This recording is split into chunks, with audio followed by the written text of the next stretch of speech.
Sejam bem-vindos à AgriNews Play Brasil. Nós estamos em Foz do Iguaçu fazendo a cobertura do Fórum Internacional de Influenza Aviária, organizado pela FAO, apoiado por várias entidades, entre elas a ABPA, e eu vou conversar com a diretora técnica da ABPA, a Sula Alves, que vai nos falar um pouco sobre a impressão do que aconteceu aqui. Qual foi a importância, Sula, desse evento realizado aqui no Brasil no momento que nós vivemos hoje?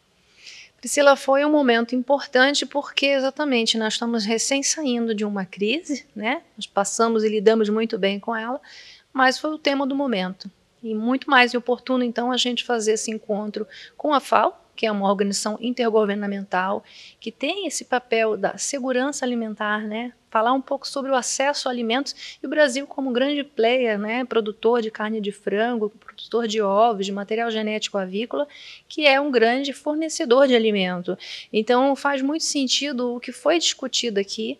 Um dos temas foi justamente a garantia de continuidade de negócios, que é uma questão muito importante tratada com a FAO, com a OMSA e com o representante da OMC. Então, foi bastante produtiva essa discussão para a gente realmente reavaliar como estamos lidando com a questão da saúde animal e seu impacto no comércio internacional.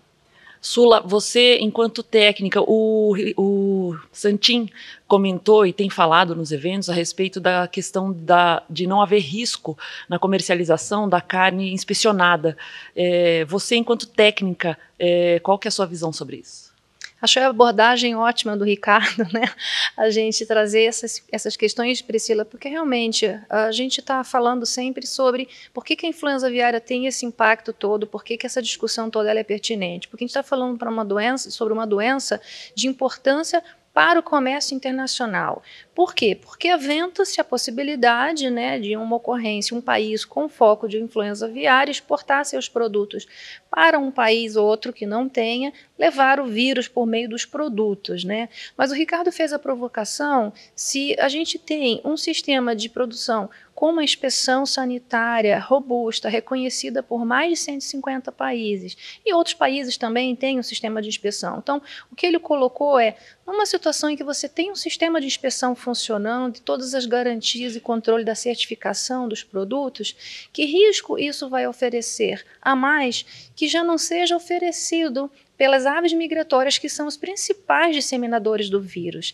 Então, a provocação do Santinho é pertinente no sentido de a gente estar perdendo mercados, elevando o custo, né, da aquisição desses produtos em diversos países que deixam de comprar, prejudicando o acesso, né, à segurança alimentar dessas populações por conta de um risco praticamente nulo, porque além da carne ser inspecionada e a gente ter garantia de que um animal doente não vá parar no abatedouro e não vá parar no produto final, na gôndola do supermercado, ainda assim há um processo de preparação desse produto, a cocção, que a gente recomenda carne de frango e ovos, né, carne de aves em geral e ovos, serem consumidos após o consumo, isso vem em todos os rótulos.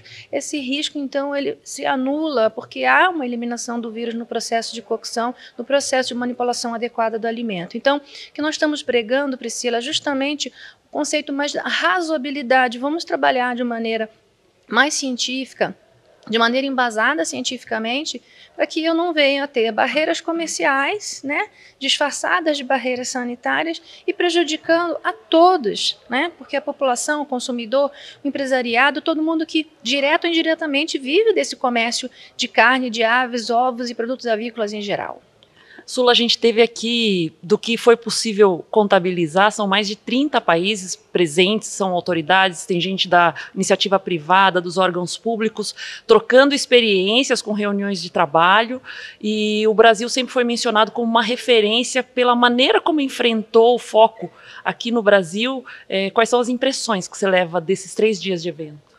Eu achei fantástico, a gente tem ainda, né, a participação do Serviço Veterinário Oficial dos Estados e da Federação, né, de Brasília, o nosso Departamento de Saúde Animal do MAPA.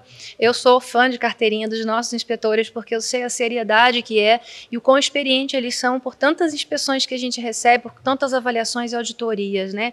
Então, eu vejo como positivo porque a gente tem colocado não só o pessoal do Serviço Veterinário Oficial, pessoas do setor privado, junto junto com pessoas do setor privado e Serviço Veterinário Oficial e outras entidades e partes interessadas, em uma única mesa de discussão para pensar em soluções, pensar de maneira crítica. Então, a proposta que a FAO trouxe foi sensacional, da gente fazer essa plenária de discussões e depois trazer em pequenos grupos, justamente provocando, né, e estimulando pessoas de diferentes origens a fazer uma discussão acerca do tema. Então, foi, no meu ponto de vista, muito exitoso e tem sido exitoso.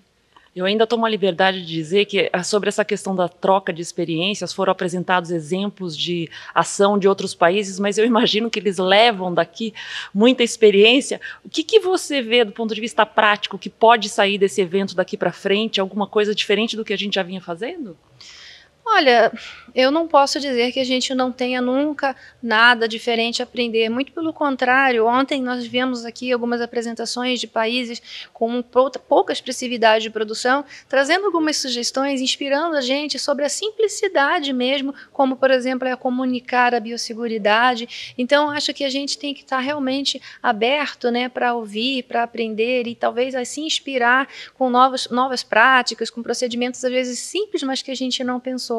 Então, podemos sim sair daqui reforçando, né, o nosso conceito de que o Brasil é uma potência que não é à toa, é porque a gente tem realmente capacidade, na nossa defesa sanitária tem trabalhado de maneira esplêndida e isso se repercutiu, se refletiu no nosso retomada de mercado, como foi mediante a influenza aviária e também com o novo caso de Newcastle. Então, temos sim muita coisa para reconhecer da nossa capacidade e sempre temos muito que aprender. Sula, alguma coisa que eu deixei de perguntar, um recado importante que você queira dar?